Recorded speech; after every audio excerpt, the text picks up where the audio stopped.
Today, Cities of Migration looks at good integration practices in the field of arts and culture. Our presentation and discussion is called Raising the Curtain on Cultural Diversity, Integrating Inclusion into the Arts.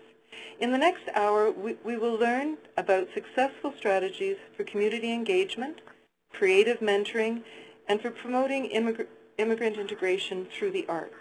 Our presenters from Auckland and Toronto will share innovative ideas about how music, performance, and new literary voices are building stronger communities through the arts and changing the way we see ourselves in the city. This evening, we're especially pleased to be co-hosting this session with Omega in Auckland, our community partner working with us with the Tyndall Foundation. I'd like to ask everyone to remember that you can submit questions at any point during the sessions with our international presenters. I would like now to invite you to join me in welcoming our first speakers. From Auckland, we have Gareth Ferry, who is the New Zealand Business Manager for British Council, and Ingrid Leary, the Country Director, also with British Council. Today, they will be sharing the strategies that have made their project, People in the Neighbourhood, such a success in Auckland's arts and cultural scene. PIYN, as it's commonly known, is a project of British Council New Zealand that puts aspiring artists and performers from diverse communities on stage. The project involves capacity building workshops, online and face-to-face collaborations, and master classes in creativity and performance. Let's pass the stage now to Gareth and Ingrid. We welcome you to the Learning Exchange. The podium is yours. Hi everyone, welcome to our little presentation. I'll let Ingrid Leary start. Hi, thanks for joining us. I thought I'd just give a little bit of context before Gareth goes into the details of People in Your Neighbourhood. Really just to say New Zealand's a very small market. We've got only 4 million people, very diverse communities, but because of the size of the market, the arts funding is almost exclusively government funded. There's very little from the private sector. What that means is there's a real lack of visibility of most of these minority groups, apart from the Indigenous Māori and Pacific Islanders who've got a statutory safety net, if you like, in terms of funding streams available to them, which are allocated for the arts. So there's an invisibility around a lot of the other ethnic groups. Our mission in New Zealand as British Council New Zealand is about raising the profile of these minority groups to give them a voice or a presence in mainstream, which we feel will make our cities more inclusive. And the British Council's mandate globally is about creating trust and engagement with the UK. So in New Zealand, we feel we can do this by exploring issues around how to make societies more inclusive at two levels. At a macro level, how the governments can learn from each other. For example, New Zealand has a unique bicultural policy legislative framework around our Indigenous Māori, and a unique view, if you like, where we say that multiculturalism can springboard off biculturalism. They're not mutually exclusive ideas, and that's something that we like to debate and exchange ideas about with British governments, and learning from the British experience and sharing ideas around the Welsh, Scottish and Irish experience. On a micro level, how do artists deal with these issues and express themselves around cultural identity on opposite sides of the world? These are common themes, and from exploring these common themes are common synergies, if you like, which help to create and build that trust between the two different regions, Britain and New Zealand. So People in Your Neighbourhood was born out of that context, and as a response to the issues raised by those challenges. And Gareth, who came up with the idea of People in Your Neighbourhood and has project led it, is now going to give you some detail about how we've faced the challenge of trying to mainstream the ethnic arts in New Zealand. Thanks, Ingrid. Hi, everybody. I hope you're having a chance to look through the quick facts from Auckland, and if you weren't aware before, Auckland is very culturally diverse. It's really a change that's happened in the last, I guess, 15 or 20 years with migration from the Pacific and recent migration, of course, from Africa, parts of Southeast Asia, China and India especially. So if you've had a little quick look through those facts, I can keep moving forward. Yeah, and just to go through the reasons why we started the project itself, as Ingrid said, we obviously are working through the British Council on programs for the inclusive nature of the arts. So we started, my background is actually in the music industry, so I came to the British Council and we discussed projects to do, and then we came up with the idea of doing something that represented the diversity of our city, but did it through the vehicle of music, because as the tag for our project goes, we all speak music. So although there are different languages involved in the project, everybody at the end of the day listens to and enjoys music, even if it's in different languages. So that diversity of music that was happening in Auckland wasn't represented, as it will be in a lot of your cities around the world. It wasn't represented in the mainstream media, I guess because of the constraints of English language advertising, etc. And also the mainstream media tends to be a little slower to move than perhaps the demographics of the city that was changing quite fast. So although not represented in mainstream media, the civic and national arts organisations, Creative New Zealand, and government leaders especially noticed the change in demographics and wanted to, had expressed a desire to become more inclusive in the arts, to get different cultures engaged not only in coming to national and regional arts programs and projects, but also to put on their own projects for both their own migrant communities and also the host mainstream community. So with that in mind, we were able to hook into the British Council UK network and discuss the idea with them. We also looked at a few initiatives that have happened in the UK around this similar idea, and we talked to the British Council, and they were able to give us some more resources and some more background on what had happened, similar projects with the British Council, and then really just give us a kickstart. So really, what the first things that we needed to do was to contact the different communities involved. You can see on your screen now that this is a woman from the Spanish Society in Auckland, actually the Spanish Auckland University student group. Her name's Maita, and just to go through this slide and the next one, just to give you an idea of that, how we did it. We went into these communities, talked to them about the project, and then we got them to do a few things for us. First of all, we got them to source musicians that we talked to about the project. Maita was the one that was nominated from the Spanish Society, and then we asked Maita if she could get someone or herself to do a translation of the phrase "celebrate cultural diversity," which you can see on the left of the screen. And once we had done that, we had a photo shoot with Maita, and then we got an artist here to actually paint. So you can see in the poster that the translation is actually painted, and then it's incorporated into the poster. So it was quite a long process to get translations approved and to get the photo shoot done. You can see on this screen, same situation with the Korean artist Joshua Daeman Jang. Same thing, we had to get him to talk to his friends about getting a proper translation done in Korean, and then we got it painted, and the posters were made after the photo shoot was done as well. So the community engagement aspect, right from the beginning, right from before we had any artwork or we had any dates or anything, really that was a really important factor to get these young, diverse artists on board, but also their peer groups on board as well. So just to run through some of the strategies for getting the project off the ground. As I said, we had to visit community venues, radio stations, community groups, different ethnic communities within Auckland City. There's a lot of them, so we sort of had to choose. Obviously, we wanted to make the project reasonably global, so we went with Hispanic, Asian, Polynesian, and different ethnicities like that. So we went first to community venues, talked to people about it. We got the peer groups of the different artists involved. We employed them to do the translations. We also employed a couple of them to do some other posters for their own communities, and just to get it out as well as our own mainstream posters.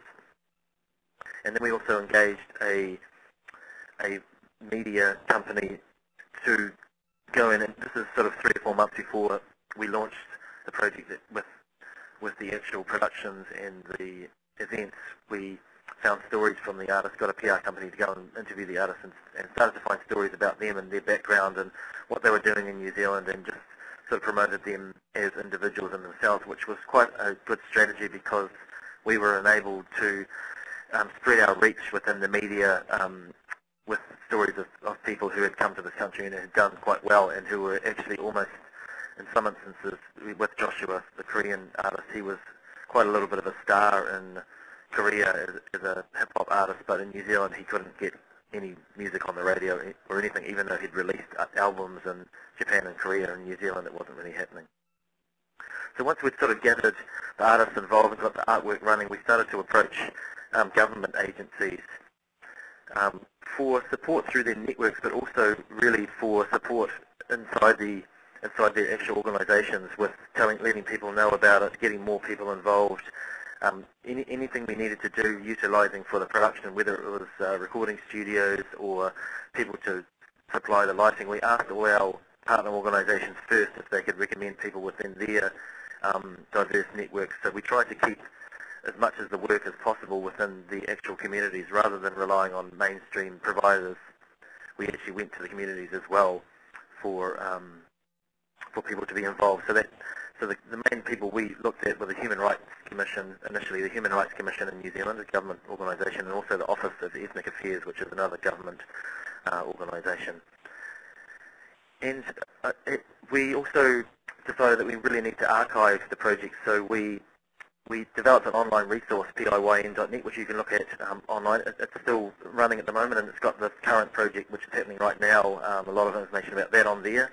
And we also decided to make the project Creative Commons. We wanted to do that to open up the creativity and to allow a flow of creativity happening without the hindrance and the hurdle, which is often comes with ownership and different shares. We decided there was no shares, everything was free, and it was all going to be online, and that was the best way to do it. As you can see on the screen there, that's the second year of the poster, 2010. You can see the three gentlemen to the left of the poster are from the Urban Soul Orchestra, who came here for the first 2 years, and Charlie Dark is the guy on the right. So I guess some of the outcomes that I just want to briefly talk about were from the 2009 edition, the first year of the project, we received the Human Rights Commission National Diversity Supreme Award. So we received the top award from our partner organisation, the Human Rights Commission, who run a diversity awards program every year. So it was that was a great honour actually for us to do that.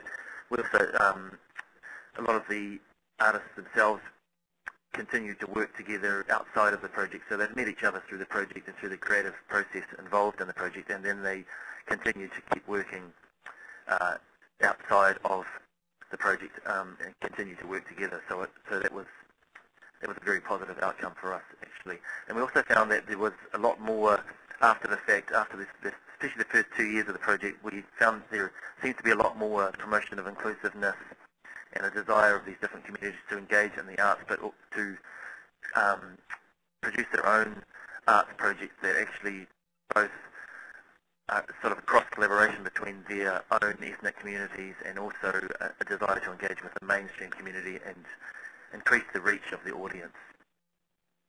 Just to move forward, some other outcomes. As of next week, we're taking Hip Hop Shakespeare and Bottle Top organisation to Melbourne and Brisbane, so I guess the project itself has started to expand with the help of British Council Australia into the Australian market. We're looking hopefully to get it further into Asia and the Pacific within the next few years.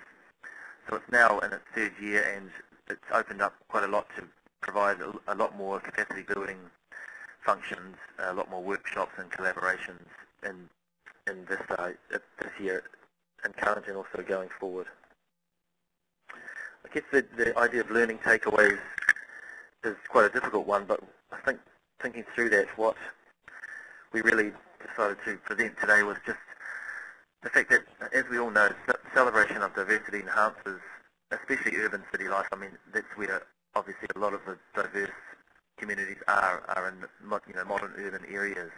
So I think it enhances city life for everybody involved, including the main host community and also the different ethnicities involved, just because it makes communication more simpler. If you're going to an arts event that is not from the mainstream, but you are yourself from a mainstream host community, then it just makes communication between the different ethnicities better, and it just creates a bit more of a harmonious flow through the arts between the different communities.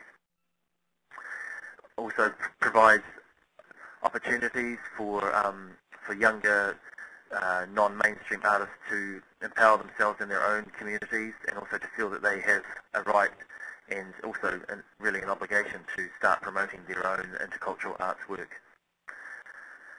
And I also wanted to, just personally for the last 3 years from running the project, I've noticed that when I first started, we really pushed the idea of cultural diversity in these separate groups coming together, but really working with different ethnic diversities, I've really come to realise that the diversity itself comes in many different guises. So even if perhaps if two people are from the same ethnic community, they're not necessarily going to be the same sort of people, the same sort of personality, have the same interests at all. In fact, someone from an ethnic community may have much more in common with someone from the host community without really realising it. So in some ways, we need to be aware that putting people in categories and groups because of their ethnicity or from the part of the world they originally came from is only a first indicator. It's not necessarily the strongest or the most important indicator. So that's something I think very important to bear in mind.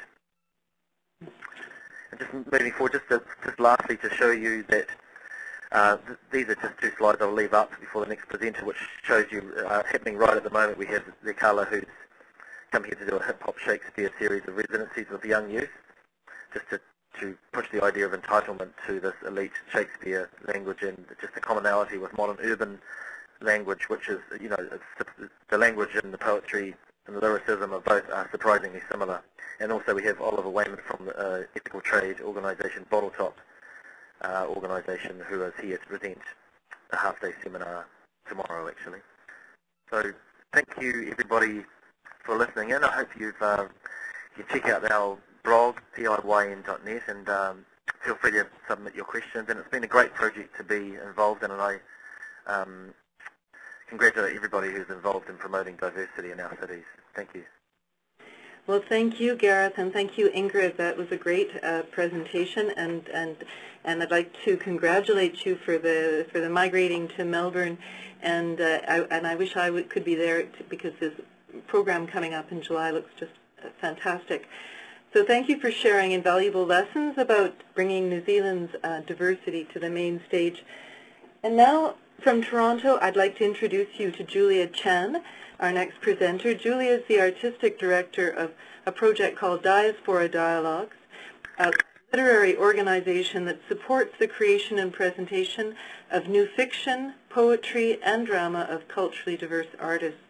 Diaspora Dialogues creates meaningful opportunities for artistic mentorship, performance, and by building new audiences. So I'm very pleased to welcome Julia. Julia, I'll pass the podium to you. Hi, everybody, and thanks very much for having me here. As Kim started to talk a bit about, our organization supports the creation and presentation of new fiction, poetry, and drama that reflect the complexity of the city through the eyes of its richly diverse writers. And we started in 2005 as an answer to the question, if there was a literary organization that was designed to support immigrant writers, what would it look like? And we do this through 3 different major programming streams. The first is our mentoring and commissioning program, which is what I'm going to mostly be talking about here today. We also run a year-round multidisciplinary event series, and we also have a youth program called Young Writers from the Edge. To give you a little bit of context about Toronto, most of these statistics are taken from the 2006 census. So the population of the metropolitan Toronto is about 2.6 million. Greater Toronto is about 5.5 million. Half of Toronto's population was born outside of Canada, and 47% of residents within Metro Toronto report themselves as visible minorities. In about 20 years, visible minorities will comprise about 63% of the population, and by 2031, the GTA will make up half the population of the province of Ontario. So that gives you a kind of sense of the makeup of Toronto, and it's clear that cultural diversity and a high percentage of immigrant residents from many parts of the world is a large part of what it means to live in Toronto. And I believe that there is a little supplementary document that you can download. I have some links to a report called Vital Signs, which has a lot of great information in it if you want to check out some more about that. Okay, so our mentoring commissioning program is sort of the centerpiece, one of the centerpieces, I guess, of what we do, and essentially it matches culturally diverse emerging writers with established writer mentors for a free mentoring program. And the way it works is we put out an annual call for submissions for short stories, poetry, and plays to all residents of the GTA, but with a special focus on first and second generation immigrants as well as First Nations writers. The only stipulation is that Toronto has to be present in the work in some way. We're not really strict about that, but the story could be set in Toronto or it could somehow deal with the idea of living within an urban space. And through an adjudicated process, we select about 15 to 20 writers per year to participate in the program. Some of our past mentors have been some great authors and playwrights and poets, including Lawrence Hill, Yvette Nolan, Chaim Salvadore, Priscilla Uppel, Olive Sr., Michael Redhill, Judy Thom Bakes, and many, many more. The mentorship process itself includes the workshopping of a piece of short writing with a one-on-one focus with the writer mentor. They have access to networking events and professional development sessions that help them develop some of their skills. There is an opportunity for publication in an anthology that we publish every year called Talk, Writing the New Toronto, and if you look on the slide, there's on the bottom right-hand corner, there's a picture of the cover. There's also at least one opportunity to read their work at one of our events during the series. And this year we are going to be launching a new long-form mentoring program that's open to the alumni who've already gone through the program, in which they can have a longer piece of, like a novel or a collection of short stories, to be mentored one-on-one.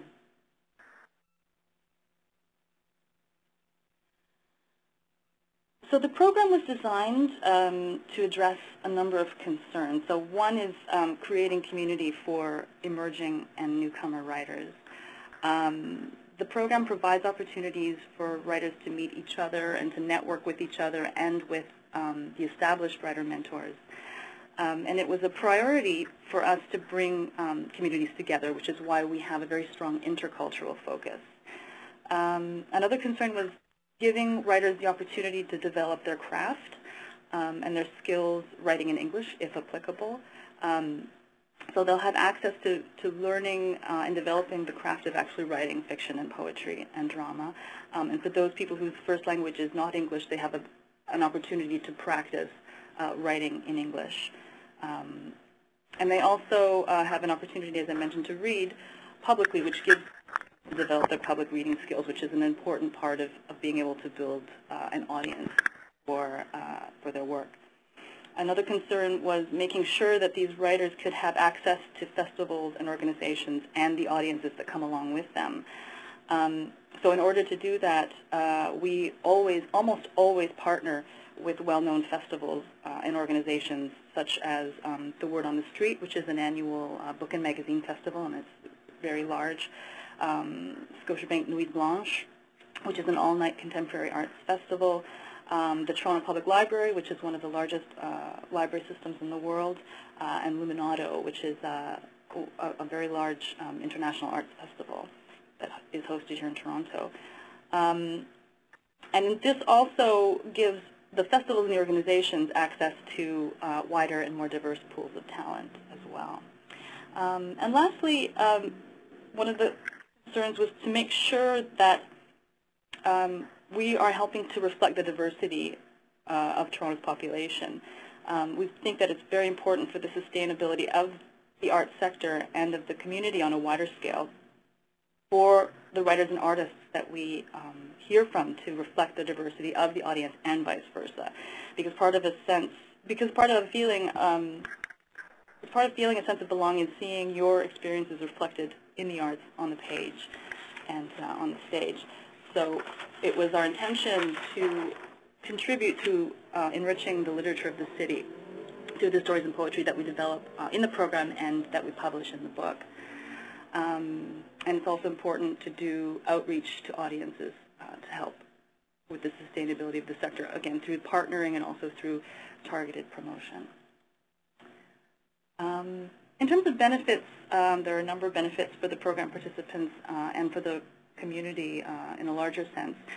For the writers, the process of being mentored itself is invaluable, and it would be for any writer of any stripe. They get a chance to develop their skills and to make new connections within the community. The program is free, and it's designed to fit into a busy life, so people can do the program while they're working. They gain access to a professional network, again, which is very difficult for any writer or artist to attain. And they also have access to developmental opportunities, such as reading opportunities and publishing credit and that kind of thing. In terms of the community, we hope that by helping to nurture new talent, the sector's access to a wider pool of artists will grow. And by giving space to a diversity of voices, we achieve a richer and more robust cultural scene, which is one of the things that was touched on in the last presentation as well. An emphasis on being intercultural. By selecting and programming writers from different communities and programming them together, we hope that we are helping to encourage understanding and connection between different cultures. So from 2005 to 2009 inclusive, we've had over 120 writers participate in the program, which includes the mentors. We've helped develop 205 original works, either through the program or commissioned from the writer mentors that get published in the book. And we've put on over 63 events engaging over 350 writers and artists and drawing over 22,000 people in audiences. We've had a number of success stories over the years. Mayank Bhatt was a journalist from India who applied to the program with his first piece of fiction that he'd ever written. He went through the program, and after that he went on to complete a mentorship at the Humber School for Writers, which is a very well-regarded writing program here in Toronto, and he is publishing in an anthology called Indian Voices. So he's doing very well.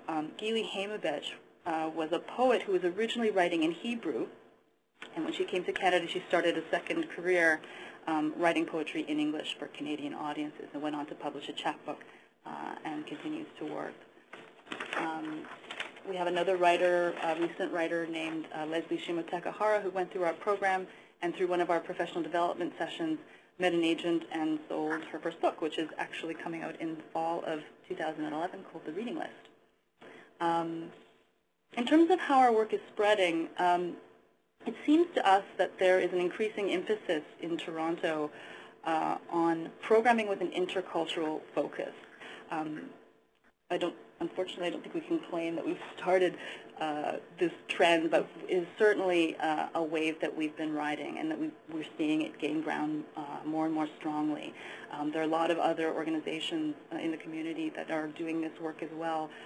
The Neighborhood Arts Network, for example, is doing great work around connecting artists and neighborhoods and communities from all across the city.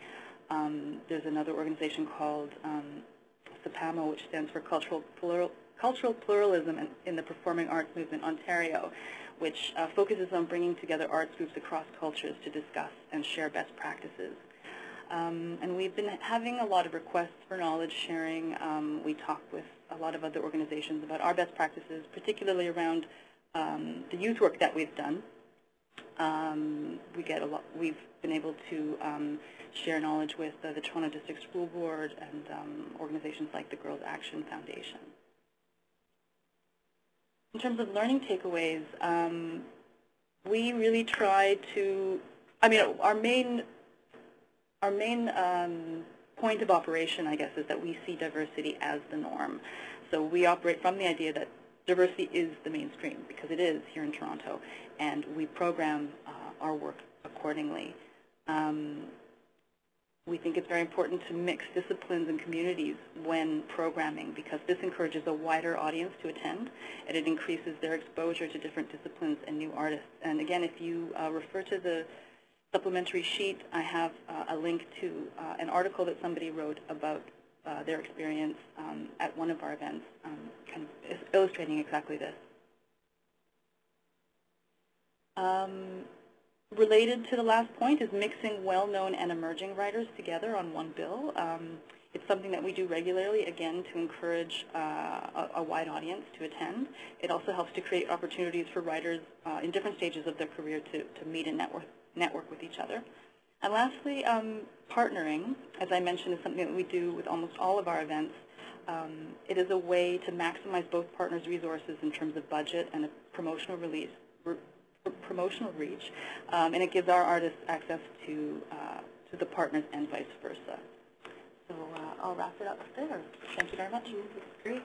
Thank you very much, Julia. Thank you very much indeed for helping connect all of us to that diverse artistic community that is not only becoming increasingly part of the changing face of Toronto, but the changing face of global cities globally, internationally. At this point, we have concluded the formal part of our presentation. We're going to move along to our question and answer period. So I do encourage, whoops, I'm going to encourage everyone to submit their Q&As.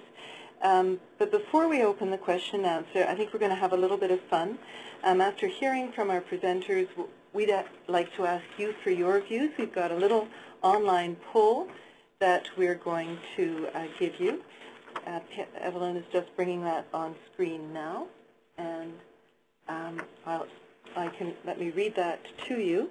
The question is, what kind of support would most benefit culturally diverse artists? And the choices you've got are creative mentorship, professional development, mainstream recognition, by retail, by broadcast, print media, etc., performance venues, networking, funding.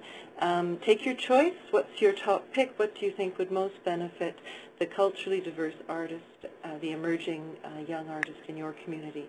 And I'll give you a few minutes to submit your response.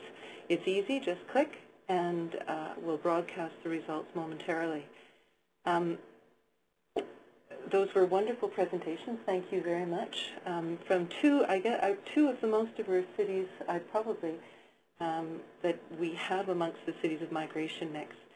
Cities with much in common, both for their diversity and for their Aboriginal population. So it was interesting to hear you comment on that, Gareth. And so let's see, how many? I think we'll give you 30 more seconds, get a few more responses. And I think we'll broadcast the result. So it looks as though 45% of the respondents felt that creative mentorship and professional development benefited the emerging artists most. This was followed by mainstream recognition and followed by opportunities for performance venues, etc. So that's very interesting, so it'd be interesting to get your comment on that. It sort of accords with much of what we heard this morning. But what I'd like to do now is to open up the Q&A with a couple of questions that we have here for our presenters. I think the first question that we'll ask both our presenters is about what their work with diverse communities in the arts has taught you about community engagement. And just before I turn it over, I would like to add that an extraordinary thing about all of our presenters today, about Gareth, Ingrid, and Julia, is that they themselves are very directly involved in the arts. Gareth has been involved in the music industry for 20 years and established the Pacific Soul record label Sugar Lick Records. Ingrid has been directing and producing documentary films around HIV and women, and has had a notable career as a freelance journalist who has given the Prime Minister's Award for Bravery in New Zealand for her coverage of the Banda Aka tsunami in 2004. And Julia, here in Toronto, is a screenwriter herself who has seen her work screened at the Sundance Film Festival. So we'll get some interesting input from their work with other artists. And perhaps we'll start with Julia. We'll invite you to tell us what your work with diverse communities in the arts has taught you about community engagement. Well, I think working on the level of community engagement is really important. I did, in my presentation, I talked a bit about the sustainability sector, and that's really, I think, a key aspect of making sure that the sector is sustainable, in that you need to kind of develop a loyal audience and an audience that feels invested in the work that you're presenting to them, and that they have a stake in what you're doing. Thank you. And how about you, Gareth? I mean, you did tell us a little bit about lessons that your work has taught you about community engagement. Perhaps you'd like to develop that theme a little further and comment on specific strategies you've used to build that diverse and sustainable audience base. Well, I think, firstly, the most important thing is that for us, I found that community engagement starts as step one. I don't think really if you want to engage the community in creative projects, then the best thing to do is just to sit down with them right at the beginning and say, this is the idea, what do you think? Do you think this will work? Do you have people involved in your community who are already doing this sort of work? Do they need help with what they're doing? Can we pool resources? Can we help you? Can you help us? And how do you want to do it? Really, I think that was the most valuable lesson for me. In order to start this sort of project, we had to go to the communities first, rather than do it with a project or an idea already fully formed. It was a much better idea to go with them. One of our first community meetings resulted in them suggesting to us, we should translate something for you and do the posters in different languages, and that was a great idea. It was one of the hallmarks of the project itself. We had posters around Greater Auckland in 7 different languages, and that was really, visually, was the most important part of the project, and that really came out of an initial community meeting. So I think the main point for me is that community engagement starts with step one. That is really step one if you're wanting to engage with diverse communities. Well, I think that is fascinating, and the work that you did was specifically around using peer translations. I thought that was very interesting. That was about getting the language right, and as well as engaging community directly. Yeah, definitely. You're right, because part of the process was quite interesting, of course, because not all ethnic or diverse communities are, they don't all, it's not necessarily speaking with one voice. There's quite often different factions, for political or geographical reasons or whatever between communities, and also because you're translating, English language, sometimes things get lost in translation, so it's not necessarily the first translation that is correct. So I had to get our translations checked over by a few people, and for instance the Chinese translation that came back after quite a bit of consultation with different members of the group and also people involved in the Human Rights Commission, we realised that really at the end of the day the Chinese translation of celebrating cultural diversity could have been translated 2 or 3 different ways, so we just had to reach a consensus between the different people who had asked us to make sure that that translation that we had was okay with everybody. So there was a process. Wasn't really as simple as getting one person to write a translation and then to run with that. We had to make sure that we had quite a thorough consultation process with different people involved to make sure that really when we were putting the posters up, as little people as possible were saying, oh, that's not really the correct way to write that, or we could have written that better. We wanted to make sure that we did our homework properly. That's great. How about you, Julia? Did you have some particularly successful strategies to engage and diversify that audience base?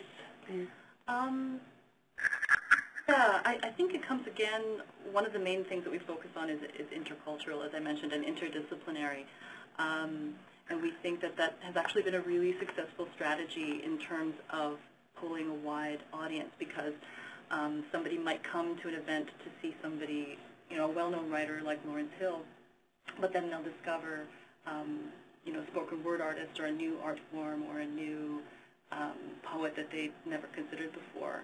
And so that has been quite a good way for us to kind of grow our audience. And the other thing, again, as I mentioned in my presentation, is partnering. Because we partner with so many different festivals and organizations, we get to access their audiences and vice versa. And so we get to experience a number of different kinds of audiences. For example, at the Word on the Street, which is a very large audience, and there's a lot of casual foot traffic. We get a mix of people who come specifically to see our work, and then we also get a mix of people who just kind of stumble upon us and are really engaged with what we're doing. So we find that kind of working with different kinds of groups who have different kinds of audiences really helps us to get our writers to larger audiences. Yeah, great. I just noticed we've got a lot of questions coming in, so I'll ask you both one more question, and then we're going to turn them over to sort of that interesting variety of questions that we do get from our audiences. And I see that this is something that interests a number of our participants as well. Both of you touched on it. How are you engaging mainstream media in your work, and what has their response been to the kind of work you're doing? And again, Julia, do you want to comment on that one? Yeah, we've been very lucky. We've had a lot of really good response from mainstream media. For example, the CBC, which is the public broadcaster here in Canada, has been incredibly supportive. We've been featured a lot on CBC Radio, on Metro Morning, and programs like Big City, Small World, because those programs focus a lot on the diversity of Toronto as well, so they are really interested in what we're doing. Again, I bring up partnering again. It's been a very good strategy in that if we partner with a high-profile festival, then we also have access to their promotional tools. Mm-hmm. Interesting. How about you, Gareth? Yeah, I guess we actually had a similar approach in that we performed, for the first 2 years, we performed a show that was written between the UK mentors and the diverse artists in Auckland. We performed the show at the WOMAD festivals. So we had the same response. The first year we performed in front of 5,000 people, so it was in the program. We gave all the CDs away afterwards for free, so I guess that was a good way to get some coverage. But we went to our PR agency here quite early with the different stories of the respective diverse artists that we were going to work with, and we've tried to get them to find stories. For instance, there was one Indian lady in Auckland who's from Goa. Her name's Karu. She was a model back in India for a few years before she came here and started working as a journalist. So, she ended up having a story in the Sunday paper, which was just a slot that's filled every week, basically saying, this is what I like to cook, and and this is how I do it. And so she presented her little story, and at the end of it, it just said a little tag, she's involved in the People in Your Neighbourhood project. Check this website address for more details. So we tried to flesh out as many stories as possible, unique stories about these people, what they were doing in New Zealand, where they'd come from, and then got our PR agency to try and place them as widely as possible and as diverse as areas as possible, not just promoting the story or the project, but we wanted to promote the people as well, and just in simple, weekend magazines, they were quite interesting stories, so we found that very useful. That's great. Well, I'm going to open it up now to the room. We're going to take our first question from Justin Trigas, who's in Auckland with you, Gareth, at Omega. And Justin asks PIN specifically whether you have any strategies in place to see the program become more inclusive within mainstream media, sort of to integrate it more to mainstream media, I presume. Well, not specifically. I mean, we have trying to promote using our our media and PR agencies, we try and promote the people involved in the project as a whole. In some ways, it's more difficult to promote it in the years following the first year, but we are, in general, just trying to promote our work in order that mainstream media itself realises that the demographics of Auckland are changing and they are slipping behind the times, and they need to start putting content on the mainstream media channels that is not necessarily totally in English, because half the city itself speaks a different language, a second language, and a third of the city speaks another language other than English as their first language. So I think that really our work in general, we just try and promote what we're doing and then hope that mainstream media will pick up on it and just gradually, incrementally change themselves. We don't actually have a strategy itself to change mainstream media. I think that's possibly, in a lot of ways, for us, for a two-person team in New Zealand, that's probably a bridge too far, but we just try and promote our work, and hopefully that it will resonate with people and then slowly filter up the chain to the people who are programming mainstream media, and then hopefully they can fund more diverse content in both visual and audio projects in Auckland, because it is going on. So we're hoping that they can realise that the markets themselves, which are non-English, are markets that it's viable and worthwhile to tap into. It's interesting. Now, I know Julia mentioned that how well, in fact, she has been supported by mainstream media in Toronto, and in fact, at Cities of Migration, we've done a story and a webinar about that, about the CBC's CBC Toronto Morning Show, and so I encourage all of you to have a look at that. It is online. I can see that our listeners are chatting away to one another. The chat box is very active, and that some of these questions are flowing into the Q&A. I have a question now for you, Julia, from Lola Davidson, who's in the town of Richmond Hill here in Canada. And she asks whether you're looking to expand the program beyond working with musicians. Well, we actually work with writers, primarily. We work with poets, fiction writers, and playwrights. But we do, as I mentioned, we run a multidisciplinary performance festival. And so often in our events, we pull in artists from other disciplines. Sometimes we pull in music. We've pulled in comedians. We've pulled in dance. So we do try to keep a good balance of different kinds of disciplines, but with a focus on the different forms within writing. So maybe Lola was asking you that question, Gareth. Are you looking to expand the work that you've done into other media? We have this year actually taken that step to, for instance, one of the first guests we had was a lady by the name of Rosanna Raymond, who is a bit of a Pacific mentor who's been based in the UK for the last 10 years. She came here and really wasn't talking about music at all. She was talking about the modern construction of language and different stories that were embodied, Pacific stories that were embodied in tattoo and the tradition of storytelling, and also in Pacific sculpture. So, really the project itself, we're using the first 2 years, which was mainly a music project, and the performances and the album performances at WOMAD, etc.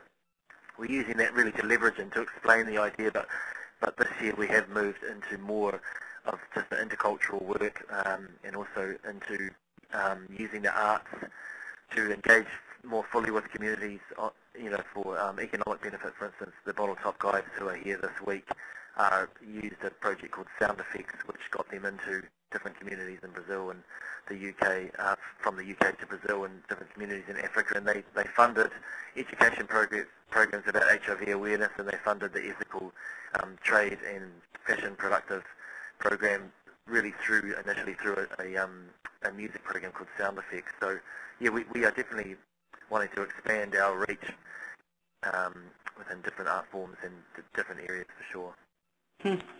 Great. So I have a comment here from Kanchan Bandiapodhiai, who notes that he again asks PIYN whether you're focused on music, and has heard your response. He himself is with an Auckland Indian theatre group bringing Indian drama and dance in English to the people of our home in New Zealand. He goes on to ask both presenters, Gareth, but this is a question for you too, Julia, about funding sources. This always comes up. You referenced funding sources predominantly for individuals focused on music as a vehicle. In your talk, and Canton would like to know whether wider theatre is also a potential funding source. Well, we are not actually a funding agency. We have projects that run through the British Council globally. We're in the East Asia Network, which is the 12 countries to the east of China and India, including Southeast Asia and Australia and New Zealand. So we run mainstream projects using UK mentors. So we engage with artists and different people involved in New Zealand, right through the art form. So yes, of course, we haven't really engaged in this project with theatre as per se, although Hip Hop Shakespeare obviously is theatre, so that's happening right at the moment. So we are keen to expand our diversity, but the main idea is we're bringing UK artists to work with aspiring artists in New Zealand. But just please get in touch with me through the blog, and we can talk some more if we are open to hearing proposals about people being involved, and we are looking at different contexts in the UK and the Indian and Asian communities to talk about bringing mentors out here for next year, because we obviously recognise that Auckland is predominantly, as far as the ethnic communities go, it is really probably predominantly Māori, Pacific and Asian outside of the host European community. So we need to make sure that we put on projects that talk to those communities. So yeah, I mean, Indian theatre, I'd love to hear more about it for sure. Okay, great. And you're all connected because you're all sharing each other's emails. I can see the chatter. But I quickly, Julia, just maybe you'd like to just add a word about funding strategies that have been successful for Diaspora Dialogues. Do you mean funding strategies for us? For you, yes, and that have helped you promote your artists, etc. Well, we have made a concerted effort to have a diverse funding base. So we are funded. We were given seed money by Maytree, so Maytree was one of our very first funders. So we do have some private foundations that fund us. In addition, we have some government funding and also some private sector funding as well. So we find that, I mean, as most arts groups know, it can be, you can't always know where your funding's going to come from. Mm-hmm. So it's good to have as diverse a base as possible in our case. Yeah, creativity in all areas. That's right. I have another question here, also from Canton. This one is about poster space. He directs this to you in Auckland, but I think it's a great question for both of you. Where is the poster space is quite expensive for community theatre to afford. So I guess marketing, advertising, getting, using those public and commercial venues to help promote your work. Any strategies about that kind of visual marketing? Well, yeah, I mean, I find that, yeah, you are right, printing and placing posters, I'm not sure about Toronto, but in Auckland it's getting more and more expensive. But really, for me, I find flyers and posters are only just one part. They're quite a small part. They were a bigger part of the promotional suite of activities that you would do to promote something probably 3 or 4 years ago, but more and more the online space, which is free really, online space, getting articles and blogs, linking to people, talking to them, getting news out to community newsletters, that's the more important thing than printing posters, because there's almost poster printed material and flyer saturation in a lot of cities. I think there's just too much out there. So really, I think the online space is very important, but and added to that, really the most important thing is just to get out and talk to people and just remind them and continually go to community events and talk to people about it. And if you can put a flyer in their hand that way, that's much more valuable than leaving a stack of flyers at a cafe, because they just really get lost and put in the bin, I think. Mm-hmm. Word of mouth is most important. I agree. I think we do some print advertising, like in terms of posters and postcards, and I think they do work to a certain extent. But I agree with what Gareth said, that the online component is huge and getting huger. And It's something that we've been really kind of wrapping our heads around more and more in the last couple of years, especially with Twitter and Facebook. Like there's just sort of endless opportunities to kind of promote and cross-promote and also to create a community online as well, which is really quite interesting. Perfect segue here because we have a question that's come to us via Twitter. We've got Piali Roy as our Twitter queen here at Cities of Migration, and she's picked up a question from Sheniz on her Twitter feed, who asks, what is the basis for choosing work that reflects diversity, and who decides what kind of work is acceptable for DD? Well, every year the program is an adjudicated program, and so we put together a jury of writers from the community and also from DD staff, and it changes every year. All submissions are read blind, so we don't know who has applied. All we see is the work itself. So the work is chosen, the balance in mind, so the balance being a balance between quality, because we are a professional arts organization, so we always choose the work that we feel is the strongest or has the strongest potential for development. And then we also strive to get a balance of viewpoints and perspectives. So, and I mean, we can only go on what we read in the work. So we look for a strong voice. We look for a unique perspective, something we haven't seen before, or a particular insight into a community that is fresh and seems to build on the work that we've already done. And how about you, Gareth? The basis for choosing work that reflects diversity. I think that, you know, I'm involved, obviously, working for the British Council. We have a global network, and I mean, the Council is in 109 countries at last count, perhaps even more at the moment. So really, we have a huge pool of resources, and we have regional arts meetings with the East Asia team. So we have a large pool of resources, and we just really have sit-down meetings with the team, you know, twice a year or sometimes quarterly, and really we discuss where we see the cities themselves moving, where we can fill the gaps, and where we can add value the most. So as far as choosing people or projects to be involved, it's really a collaborative and a conversation that we have amongst our team. And also we're obviously aware of things that are going on in our city and try and help out the most innovative, forward-thinking approaches. That's great. Well, here's a really tough question that's also come in from Twitter, and for you, Julia, but we can try you too. Gareth, the Twitter feed asks, how do you define a diverse literature? And that will have to be a short answer because we're running out of time. So, wow, that is a really, really big question. For us, I guess it's a literature that is, well, it's never ending, really. Toronto is a big city. It has a lot of communities, and it's changing really fast. And I mean, what I'm always struck by when we're reading submissions or even seeing the work of people who are presenting at our events is that there's just so many different experiences and different points of view, and it's always changing. So I guess I'm not really defining it very well, but I don't know that you can define it other than that it's just something that is constantly changing and giving new insight into the city that you thought you knew. Yeah, great. And Gareth, how about you? I know that in your presentation you made some interesting comments about how variegated diversity was, and that when you were talking about sort of the human values. So maybe you'd like to comment on the question: is how do you define a diverse literature or a diverse genre?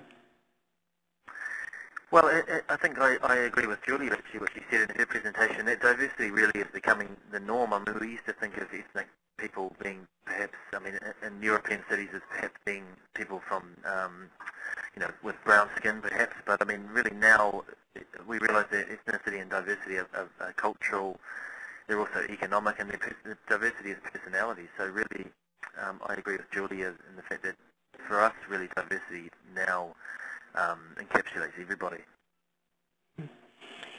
Well, that's great. We've actually come to the end of our hour. It's been a very stimulating back and forth. I want to thank you both very much. taking those questions. There are a few more. I think we're going to try to pick them up and get them to you on the Twitter feed. There were some questions about engaging immigrant children, people who are referencing programs involving immigrant families. There is an incredible number of directions we could go with this topic, but we do have to wrap it up. I do have one last question. As we said earlier in the program, good ideas travel. So if you had maybe you'd like to comment about whether your good idea has traveled. We heard from Gareth that it's traveling to Melbourne. Julia, is DDD taking off? Is it leaving the City of Toronto? Well, we don't necessarily have any plans to spin DD off. But, there have been some inquiries, other groups who are interested in kind of replicating what we do, but I don't know of anything solid yet. And so for Gareth, what's the next big idea for you? What is the next, in a few words, what's the next sort of new project, not just traveling project, but new project for your in your plan? Within people in your neighbourhood, or yeah, in general? To be honest, we're in the last week before we go to Melbourne, and I'm sort of completely swamped on getting this program delivered. So, in 2 weeks' time, I'll sit down and I'll talk to our British Council colleagues, and then I'll probably visit the UK again, and then start searching out. I mean, I'm really looking for forward-thinking ideas that promote harmony within our cities. So I sort of have to take the lead of British Council UK on that. I'm looking for UK mentors. So in 2 weeks' time, I'll start thinking about that and planning a trip over there, and then get the next year rolling again. Yeah. Well, that's great. I think harmony is the best metaphor for inclusion that I've heard this evening and in a little while. It's sort of a perfect way to close our session. I'd like to thank you all. Thank you very much. Our time has run out. We will send unanswered questions to our presenters and see if we get a few of those answered. But on behalf of our participants, on behalf of Maitree and its partners here at Cities of Migration and Justin Tregus at Omega, I'd like to thank Gareth Ferry and Ingrid Leary in Auckland and Julia Chen here in Toronto. I'd like you all to imagine this excellent work being interpreted in your city or adapted by your organization or changing the neighborhoods that you live in. And for all of you, we'd like to hear your stories. We'd like to share more good practice, so stay connected. I'd just like to remind everyone that the webinar will be available in an archive format on the website, so please bookmark the page, share it with your colleagues and networks, and do visit the Cities of Migration website for new ideas and updated resources. There's always something new appearing. And please don't forget to complete our online evaluation by clicking on the link on your screen. You'll also be receiving it by email. Thank you. Thanks to all of you. It's time to return to our busy urban lives. Do please stay in touch. Like all good ideas, Cities of Migration hopes to stimulate new thinking and to engage integration practitioners and urban leadership in a productive dialogue about this very important issue. And with that, I say good night. Until next time, goodbye.